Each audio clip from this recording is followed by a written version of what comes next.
Bonsoir, bonsoir, bonsoir, bonsoir et bienvenue sur ma chaîne YouTube Une histoire d'un soir. J'espère que vous allez tous très bien, que vous avez passé une très bonne journée. Aujourd'hui on se retrouve pour une nouvelle vidéo qui conclura l'histoire de la Reine des Neiges, puisqu'on va pouvoir lire les 2 derniers chapitres qui font à peu près une dizaine de pages. Donc ce que je vous propose, c'est de vous installer confortablement, assis, couché, peu importe, de fermer les yeux si vous en avez envie, et sans plus attendre, de commencer la lecture. Donc il nous reste le 6e et le 7e chapitre.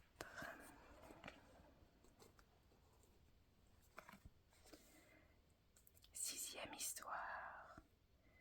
La Laponne et la Finnoise. Ils s'arrêtèrent près d'une petite maison. Elle était bien misérable avec son toit qui descendait jusqu'à terre et sa porte si basse que la famille devait ramper sur le ventre quand elle voulait sortir ou entrer.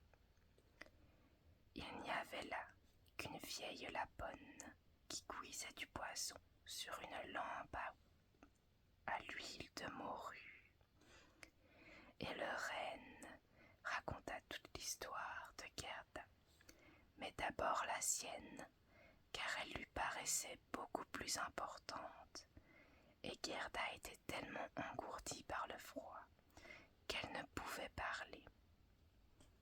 « Ah, pauvre de vous, dit la Laponne, il vous faut courir encore bien loin.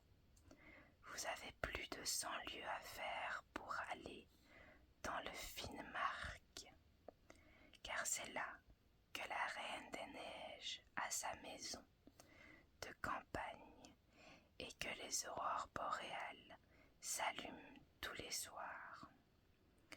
J'écrirai quelques mots sur de la morue séchée. Je n'ai pas de papier. Je vous donnerai ça pour la Finnoise. Là-haut, elle pourra vous renseigner mieux que moi. » Et lorsque Gerda se fut réchauffée et qu'elle eut bu et mangé, la Laponne écrivit quelques mots sur de la morue séchée, recommanda à Gerda d'en prendre bien soin et l'attacha solidement sur le renne qui partit d'un bond. Pfft, pfft. En haut, dans l'air, jaillirent de délicieuses aurores boréales bleues, de délicieuses aurores boréales bleues.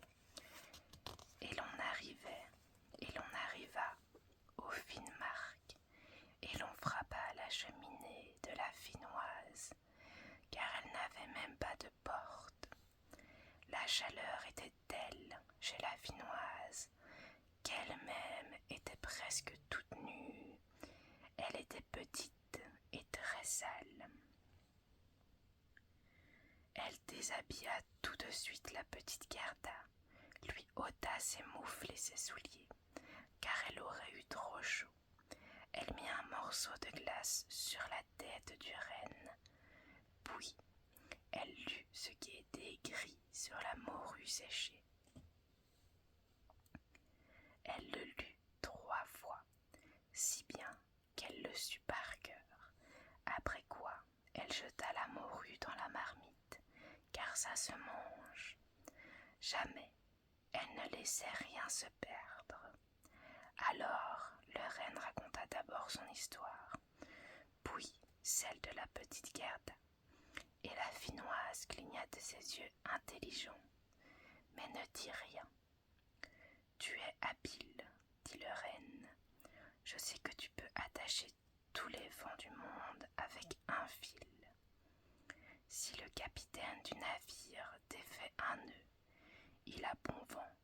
S'il en défait un second, la brise est forte. Et s'il défait le 3e et le le 4e. Il y a une tempête à renverser des forêts. Ne veux-tu pas donner à la petite fille une boisson qui lui donnerait la force de 20 hommes et lui permettra de l'emporter sur la Reine des Neiges? La force de 20 hommes, dit la Finoise. Oui, ça suffira bien. Elle alla prendre sur une tablette une grande peau roulée, qu'elle déroula. Des lettres bizarres étaient écrites dessus. La femme lut, et des gouttes perlèrent sur son front. Et le reine l'implora de nouveau pour la petite Gerda. Et Gerda regarda la Finoise avec des yeux si suppliants que la femme cligna encore des siens et entraîna le reine dans un coin où, tout en lui mettant un nouveau morceau de glace sur la tête, elle lui dit à voix basse: Le petit Kai est en effet chez la Reine des Neiges et y trouve tout à son goût et à son idée. Il croit qu'il est dans la meilleure partie du monde. Mais cela vient de ce qu'il a reçu, un éclat de verre dans le cœur et une poussière de verre dans l'œil. Il faut qu'il en soit d'abord débarrassé, sans quoi il ne deviendra jamais un homme, et la Reine des Neiges conservera son pouvoir sur lui. Mais ne peux-tu pas donner à la petite Gerda quelque mixture avec quoi elle pourrait avoir prise sur tout cela? Je ne peux pas lui procurer un pouvoir plus grand que celui qu'elle a déjà. Ne vois-tu pas comme il est grand? Ne vois-tu pas comme les gens et les animaux doivent la servir? Comment les pieds nus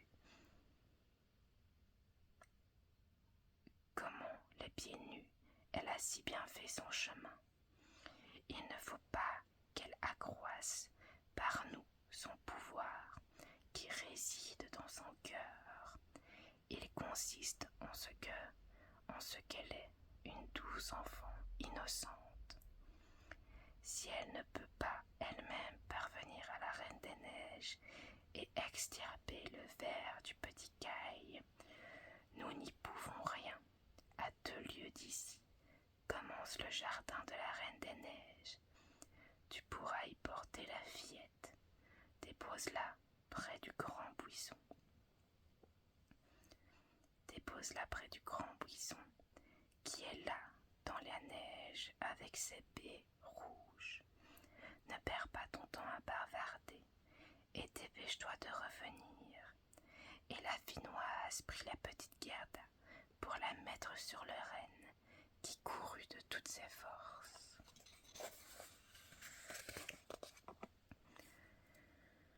« Oh, je n'ai pas mes souliers, je n'ai pas mes moufles !» cria la petite Gerda. Elle venait de s'en apercevoir au froid grouillant, mais le renne n'osa pas s'arrêter. Il courut jusqu'à ce qu'il fût arrivé au grand buisson à baies rouges. Là, il déposa Gerda, lui donna un baiser sur la bouche, et de grosses larmes coururent sur les joues de l'animal. Puis, il courut le plus vite qu'il put pour s'en retourner. La pauvre Gerda resta sans souliers ni gants, en plein Finnmark, terrible et glacial. Ici on peut voir la petite image. Le renne déposa Gerda et lui donna un baiser sur la bouche. Elle courut en avant tant qu'elle put. Alors s'avança un vrai régiment de gros flocons de neige, mais ils ne tombaient pas du ciel, qui était très clair et où brillait une aurore boréale. Les flocons couraient à ras de terre, et plus ils approchaient, plus ils grossissaient.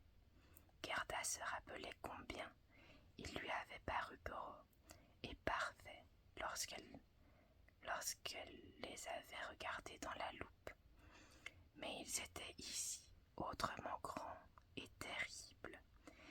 Ils étaient vivants. Ils étaient les avant-postes de la Reine des Neiges. Ils prenaient les formes les plus étranges. Les uns avaient l'air de grands hérissons affreux, d'autres semblaient des paquets de serpents qui avançaient leur tête, et d'autres étaient comme de petits ours rebondis au poil brillant. Tous étaient d'une blancheur éclatante, tous étaient des flocons de neige vivants. Alors la petite Gerda dit: « Sont notre père », et le froid était si intense qu'elle pouvait voir sa propre haleine qui lui sortait de la bouche à l'état d'épaisse fumée. Cette haleine devint de plus en plus dense et devint de petits anges lumineux qui grandirent à mesure qu'ils touchèrent terre, et tous savaient, et tous avaient casque sur la tête, aigus et lances dans les mains. Leur nombre allait croissant, et lorsque Gerda eut achevé son autre père, ils furent toute une légion autour d'elle. De leurs lances, ils percèrent les horribles flocons, qui éclatèrent en 100 morceaux, et la petite Gerda s'avança d'un pas sûr et intrépide. Les anges lui tabotèrent les pieds et les mains. Elle se sentit moins bien, combien il faisait froid, et elle se dirigeait rapidement vers le château. Mais nous devons d'abord voir où en est Kai. Il ne pensa guère à la petite Gerda, et encore moins se doutait-il qu'elle fût devant le château.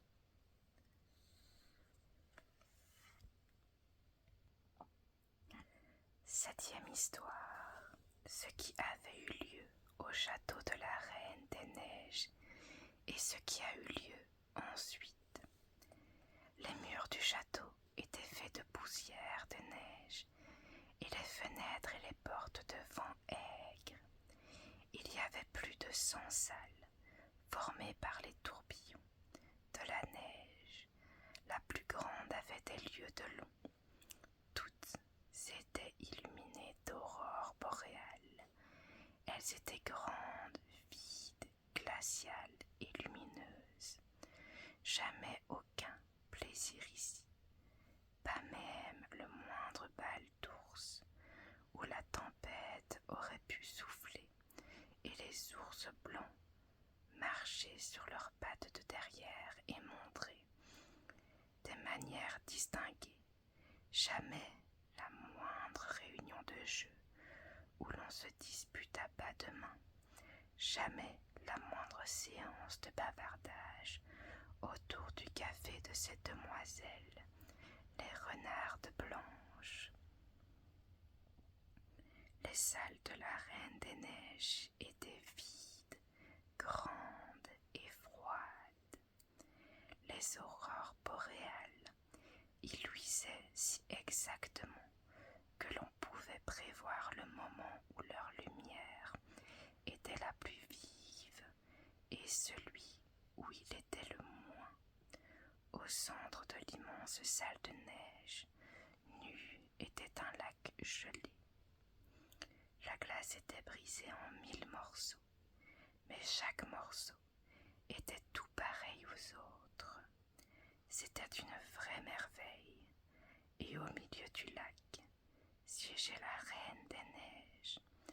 Quand elle était chez elle, et elle disait qu'elle trônait sur le miroir de la raison, qui était unique et le meilleur du monde. Au milieu du lac siégeait la Reine des Neiges.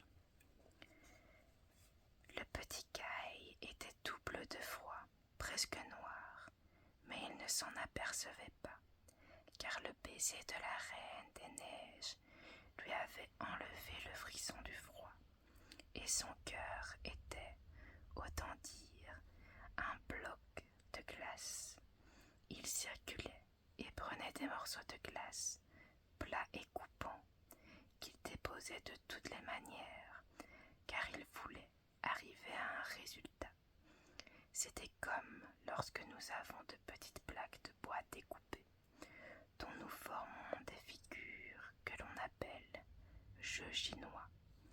Kai aussi formait des figures et très compliquées. C'était le jeu de glace de la raison.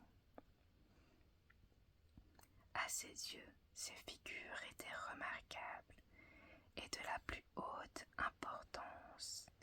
L'éclat de verre qu'il avait dans l'œil en était cause. Il composait des figurines qui étaient un mot écrit, mais jamais il ne parvenait à tracer le mot que précisément il voulait, le mot éternité. Et la Reine des Neiges lui avait dit: si tu peux me le composer, tu seras ton propre maître et je te donnerai le monde entier et une paire de patins neufs. Mais il ne voulait pas. Je vais m'envoler vers les pays chauds, dit la Reine des Neiges. Je veux jeter un coup d'œil dans les marmites noires. Elle parlait des montagnes qui crachaient du feu, qu'on appelle l'Etna et le Vésuve. Je vais les blanchir un peu. Ça fait partie du voyage, cela fera bien sur les citronniers et les vignes. Et la Reine des Neiges s'envola, et Kai resta tout seul dans la salle de glace vide, longue de nombreux lieues. Il regarda ces morceaux de glace. Il réfléchissait profondément. À en éclater. Il demeurait immobile et raide. On aurait cru qu'il était mort de froid. Ce fut alors que la petite Gerda entra dans le château par la grande porte qui était devant Aigre. Mais Gerda récita sa prière du soir. Les vents tombèrent comme s'ils voulaient dormir, et elle pénétra dans la grande salle vide, et elle aperçut Kai. Le reconnut, lui sauta au cou, le tint serré dans ses bras, et cria: Kai, mon gentil petit Kai, je t'ai donc retrouvé. Mais lui resta immobile, raide et froid, et Gerda pleura de chaudes larmes. Elles tombèrent sur la poitrine du petit garçon. Parvinrent à son cœur, y firent fondre le bloc de glace, entraînèrent l'éclat de verre qui s'était logé. Kai la regarda, et elle chanta la psaume, les roses poussent aux vallées, où l'enfant Jésus vient causer. Alors Kai versa aussi des larmes. Il en versa tellement que la poussière de verre coula de ses yeux. Il reconnut Gerda et déborda de joie. Gerda, gentille petite Gerda, où donc as-tu été depuis si longtemps? Et où ai-je été? Et il regarda autour de lui. Comme il fait froid ici, comme c'est grand et vide. Et il se tint serré contre Gerda, et elle riait et pleurait de joie. Leur bonheur était si parfait que même les morceaux de glace se mirent à danser de joie autour d'eux. Et lorsqu'ils furent fatigués et s'arrêtèrent, ils formèrent précisément le mot que la Reine des Neiges avait dit à Kai de composer. Il était donc de son propre maître, et elle devait lui donner le monde entier et une paire de patins neufs. Et Gerda lui baisa les joues, qui devinrent roses. Elle lui baisa les yeux, qui brillèrent comme les siens. Elle baisa ses mains et ses pieds. Il fut alerte et fort. La Reine des Neiges pouvait bien rentrer chez elle. Il avait sa lettre de franchise écrite en brillants morceaux de glace, et tous deux se donnèrent la main et sortirent du grand château. Ils parlaient de la grand-mère et des rosiers qui poussaient sur le toit, et sur leur parcours les vents ne soufflaient pas du tout, et le soleil se montrait. Et lorsqu'ils parvinrent au buisson, à baies rouges, le renne était là, qui les attendait. Il avait avec lui une jeune femelle dont le pis était plein. Elle donna son lait chaud aux deux enfants et les baisa sur la bouche. Et les reines portèrent Kai et Gerda d'abord chez la Finnoise, où ils se réchauffèrent dans la cabane et furent renseignés sur le chemin du retour, puis chez la Lapone, qui leur avait cousu des vêtements neufs et avait préparé son traîneau. Les deux reines rebondissaient à leur côté et les accompagnèrent jusqu'à la limite du pays, à l'endroit où perçaient les premiers bourgeons verts. Là, ils prirent congé des reines et de la Lapone. Adieu, dirent-ils tous. Les premiers petits oiseaux gazouillaient. La forêt commença à verdir, et Gerda en vit sortir un magnifique cheval qu'elle connaissait, car il avait été attelé au carrosse d'or. Il était monté par une jeune fille coiffée d'un bonnet rouge éclatant, qui avait des pistolets devant elle. C'était la petite fille de brigand. Elle en avait eu assez d'être chez elle et voulait voyager d'abord dans le nord et ensuite ailleurs si le nord ne lui plaisait pas. Elle reconnut tout de suite Gerda, et Gerda la reconnut. Ce fut une joie.